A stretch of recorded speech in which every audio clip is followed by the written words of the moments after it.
চাওয়ার জন্য যদি আমরা পূজা করি, যদি আমাদের মঙ্গল কামনায় পূজা করি, সেক্ষেত্রে পূজা না সেটা স্বার্থপর।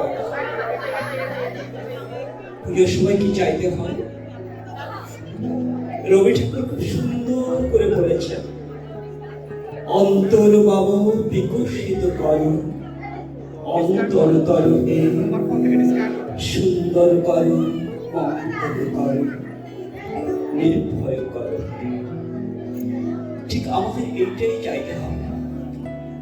রবি ঠাকুর আরেকটা জায়গায় বলেছেন, আমরা অনেক সময় প্রার্থনার ক্ষেত্রে উনি যে কথাগুলো বলেছেন, বিপদে মোরে রক্ষা করো, এরহে মোর প্রার্থনা, বিপদে আমি না যেন করি ভয়, দুঃখ তাপে ব্যথিত চিতে নাইবা দিলে সন্তরা, দুঃখ যেন করিতে পারি জয়।